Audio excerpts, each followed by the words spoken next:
So guys, for the first step, you want to head over to search and type in CMD, then you want to run it as administrator. And then click on yes. And then once you're on this, we're going to type in sfc/scan now, and then click on enter. Then you want to run the scan.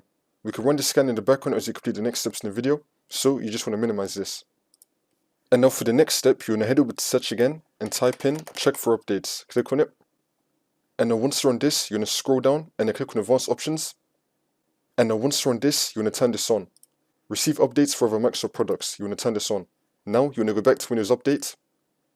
And now you want to click on check for updates. Make sure the computer is fully up to date. And now for the next step, you want to head over to the link which will be down below in the description. Now once we're here, you want to scroll down and then click on download. Now once this downloads, we're going to click on it. It's now going to run the Windows Security Troubleshooter. But first you want to click on advanced. Make sure that you have this ticked and then click on next. Wait for this to load.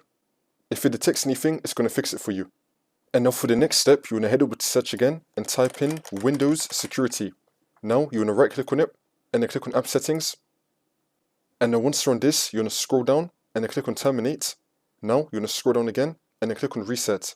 And then click on reset again. Wait for this to load. And then once that loads up, you just want to restart your computer and then the problem should be fixed.